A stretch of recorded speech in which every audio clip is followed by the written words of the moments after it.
വാസ്തവത്തിൽ ഈ നാടകം എഴുതിയത് ആരാണ്? എന്തായിരുന്നു ഇത് നാടകം? ഈ വാർത്തകളെല്ലാം വന്നപ്പോൾ ഞാനല്ല എന്ന് അറിഞ്ഞു. പിന്നെ ഞാൻ നാഷണൽ ബുക്ക് സ്റ്റാളിൽ പോയി ഇങ്ങനൊരു നാടകം ഉണ്ടോ എന്ന് അന്വേഷിച്ചപ്പോൾ ഉണ്ട്. അത് എൻ്റെ ഒരു സുഹൃത്ത് ഒരു കാർത്തികേയൻ പടിയത്ത് എഴുതിയതാണ്.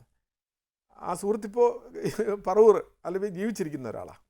അപ്പോൾ അതിനകത്ത് ഈ ഇന്നത്തെ ക്രിസ്ത്യാനികൾ ക്രിസ്തുവിൻ്റെ ജഡം തിന്ന് ജീവിക്കുന്ന ക്രിസ്തുവിനെ കളിയാക്കുന്നവരാണ്. ഇന്നത്തെ മുസ്ലിങ്ങൾ മുഹമ്മദിൻ്റെ ആശയങ്ങളെ ബലികഴിക്കുന്നവരാണ്. അങ്ങനെ ആ ജഡം തിന്ന് ജീവിക്കുന്ന ഉറുമ്പുകളാണ്.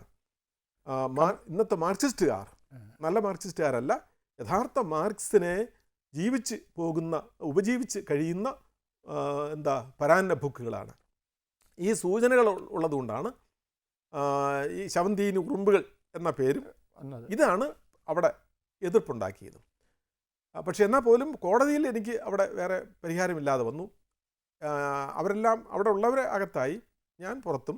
ഇവിടെ കേന്ദ്രത്തിൽ ശ്രീ എ കെ ആൻ്റണിയൊക്കെ ഇടപെട്ട് എന്നെ പിടിച്ചു കൊടുക്കേണ്ട ഏത് അവസ്ഥയിലും എന്നെ പിടിച്ചു കൊടുക്കില്ല, അല്ലെങ്കിൽ എക്സ്ട്രാഡിഷൻ വാറന്റ് വഴി കൊണ്ടുപോവുകയൊക്കെ ചെയ്യാവുന്ന അങ്ങനെ ഒരു എക്സ്ട്രാഡിഷൻ ട്രീറ്റ് ഒപ്പിട്ടാലും ഇന്ത്യയും യു എയും തമ്മിൽ ഒപ്പിട്ടാലും എന്നെ കൈമാറില്ല എന്ന് ശ്രീ എ കെ ആൻ്റണി അന്ന് കേന്ദ്ര മന്ത്രിയായിരുന്നു. അദ്ദേഹത്തിൻ്റെ ഒരു ഉറപ്പുള്ള ഒരു കത്ത് കിട്ടി. ആ ബലത്തിൽ അങ്ങനെ കഴിഞ്ഞു പോയി, പ്രശ്നം ഉണ്ടായില്ല. ചിലപ്പോൾ എഴുതാത്ത നാടകത്തിൻ്റെ പേരിൽ അനുഭവിച്ച ഒരു ശിക്ഷ, എഴുതിയ നാടകത്തിന് ഒരു ശിക്ഷ എന്നോണം കടുത്ത വിമർശനം സാറ് അനുഭവിക്കേണ്ടി വന്നില്ല. പ്രത്യേകിച്ച് സാറിൻ്റെ കുചേലഗാഥ എന്ന നാടകം. അത് ഒരു എഴുത്തുകാരൻ്റെ മറ്റൊരു അനുഭവമാണ്. ആ നാടകം 85 ആണെന്ന് തോന്നുന്നു റേഡിയോയ്ക്ക് വേണ്ടി എഴുതി, റേഡിയോയിൽ പ്രക്ഷേപണം നടത്തി. റേഡിയോ നാടക വാരത്തിനാണ് പ്രക്ഷേപണം ചെയ്തു. പിറ്റേ ദിവസം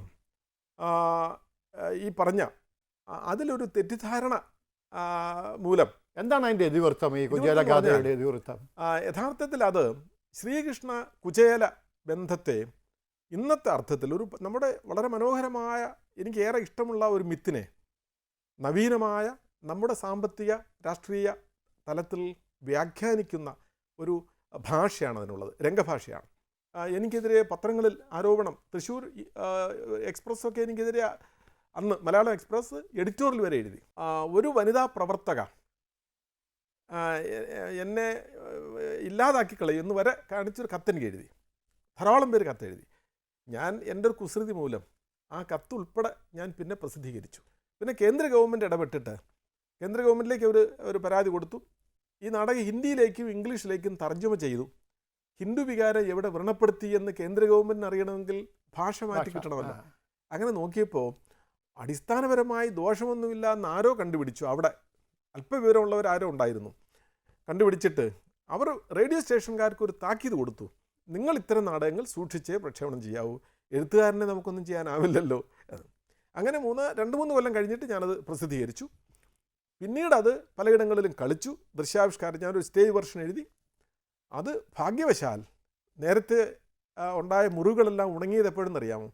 ഈ നാടകം തൃശ്ശൂർ രംഗചേതന എന്ന് പറയുന്ന എൻ്റെ നാടക സംഘം ഏഷ്യയിലെ നാടകോത്സവത്തിന് വടക്കൻ കൊറിയയിൽ ദക്ഷിണ കൊറിയയിൽ ഇന്ത്യയെ പ്രതിനിധീകരിച്ച് കളിച്ചു. അപ്പോൾ ഇന്ത്യയിലൊരു നാടകം നിലയ്ക്ക് എൻ്റെ നാട് അവിടെ കളിച്ചു. ഞാനും പോയിരുന്നു, ഞാൻ സംവിധാനം ചെയ്തു. ആ നാടക അവതരണം കഴിഞ്ഞിട്ടൊരു ചർച്ചയുണ്ടായി. ജപ്പാൻ, കൊറിയ, സിംഗപ്പൂർ, ചൈന തുടങ്ങിയ രാജ്യങ്ങളിൽ നിന്ന് വന്ന സംഘങ്ങൾ ഇത് ഇൻറ്ററാക്ട് ചെയ്തു. അവർ പറഞ്ഞു, ഏഷ്യയിൽ നിന്ന് നടക്കുന്ന നാടക അന്വേഷണങ്ങളുടെ ഭാഗമായി വിലയിരുത്താവുന്ന ഒരു ദൃശ്യ സംസ്കാരം ഇതിനുണ്ട് എന്ന് അവർ വിലയിരുത്തിയപ്പോഴാണ് എനിക്ക് നേരത്തെ ഏറ്റ മുറിവുകൾ ഉണങ്ങിയത്.